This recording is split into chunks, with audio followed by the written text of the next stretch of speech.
What's up, everybody? It's CMP with Craftmaster Productions and Studio1Tutorials.com. Don't forget to stop by Studio One Tutorials and pick up your premium membership. It is 50 cents a day. And do not forget to stop by CMPKits.com. Pick up a copy of Trap Chords for Scalar, 40 premium chord progressions for use in Scalar and any other DAW. We've added the MIDI files into the package so you can use them in FL Studio and you can use them in Ableton Live, Logic, whatever DAW you're using. Now today we're going to be working inside Studio One. I'm going to be showing you guys the secret that they don't show you when they're making their loop tutorials, and this is how everybody's getting these amazing chords and stuff like that. It's chord packs, it's quality chord packs, stuff like Trap Chords for Scalar. So let me just show you how I wound up creating this loop right here from these sounds. And we're going to be using the vintage software instrument. Yes, that's right, Nexus 2. No Omnisphere was harmed in the making of this video. Now, when I go to make loops, there's a couple things that I think about, right? The first thing that I'm thinking about is I'm getting the band together. And what I mean by getting the band together is I'm picking some instruments that work well. And how do I know that they work well? It's from experience. It's from studying other people's music. But I know that, pretty much that a piano, a guitar, and a flute, that's going to be a great place to start, especially with today's current climate and what people expect when they get a loop pack, right? So what I did is I went to Nexus and I got myself a piano, I got myself a guitar, and I got myself a flute. Now, if we just go away from this right here and let's just start a brand new pattern. The first thing in this process is just go into Scalar. If you have Trap Chords for Scalar from cmpkits.com, all you have to do is follow the instructions to get your chords to line up. There's going to be 40 chords with the CMP prefix, and I've selected CMP 012, right? And all I've done is I've taken these chords, all right, dropped them down into this section right here where I've made the progression. And what I want you to do when you use this method is don't so much think of the chords like you were writing an R&B or a pop song where, the chords are like the harmonic background and you have to follow the chords in order to, make something good. No, think of these like think of them as single notes in a melody, and I'll show you why that's important to do. So you just click drag MIDI and you want to drag it to the track that has Scalar, and then just go ahead and drag it up to your piano and start the work.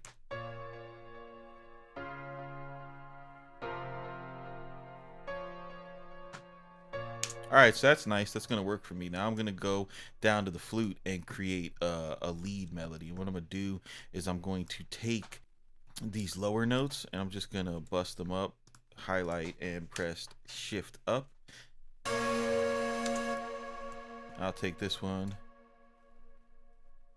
And what I'm going to do is for right now, I'm just going to work with the notes that I have from the chords.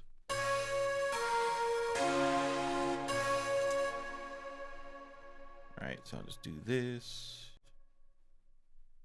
Now, the great thing about DAWs like Studio One is they have scale lock features. Logic has it. FL Studio has something similar. So I could just go to Scalar. It's telling me that this is in the B flat or A sharp minor scale. I just go here and click this button, and now when I click in notes, none of them will be sour notes. They'll all be correct. So if I'm looking for a second like grace note or something to put in here, I could just click randomly.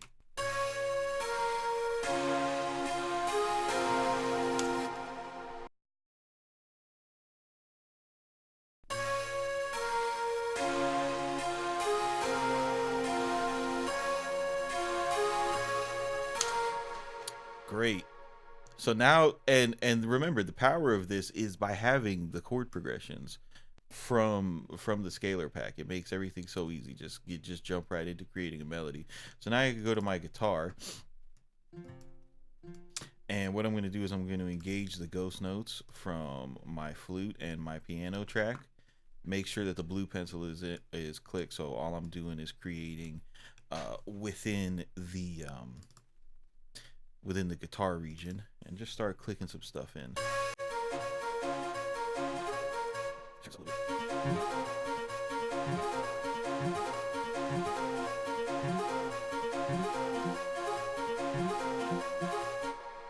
And I'm just gonna press L to make these legato, and then I'm gonna highlight them.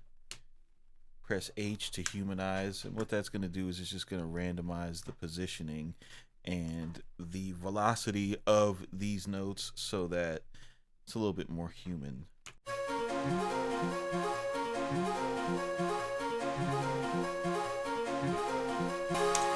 Okay, great.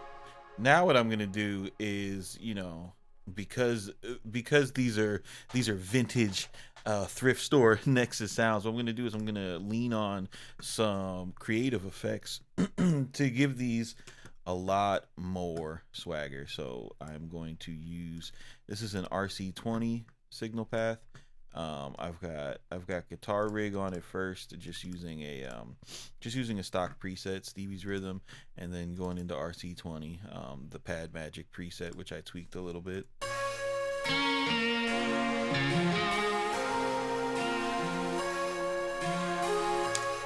For the flute, I'm gonna treat it with this program called Lossy.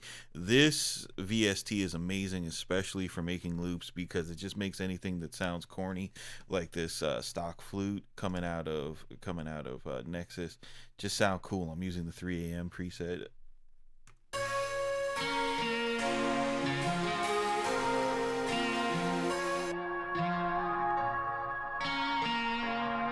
You see how much better that sounds? It just sounds way creepier and trippy.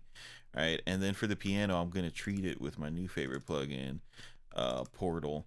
This is a great plugin to get because a lot of people are sleeping on it because it's $150 and people don't know how to use it, but it is nice.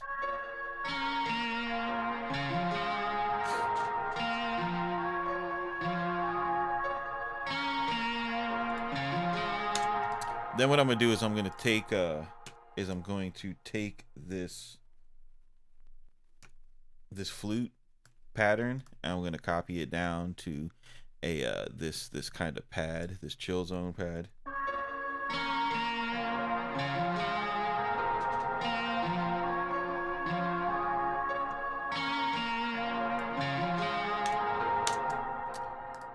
You throw halftime on your bus and you get something that sounds like this.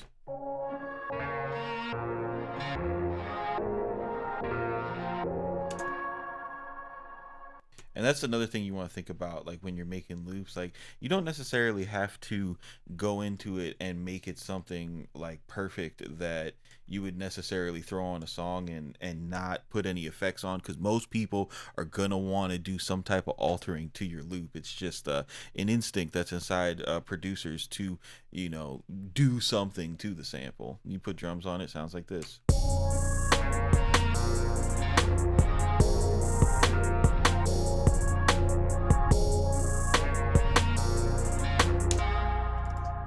And if you're working in Studio One, you have your ghost notes, you have your bass line, so you could just go ahead and just get rid of all these. You want to look at these.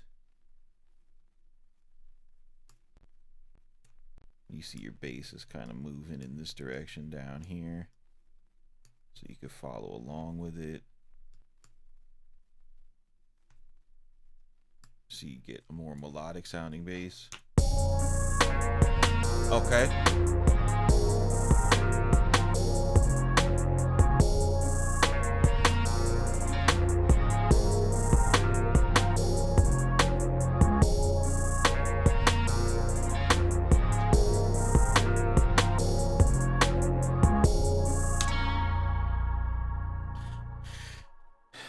So that is how you use trap chords for scalar to make great loops, even using something like Nexus, which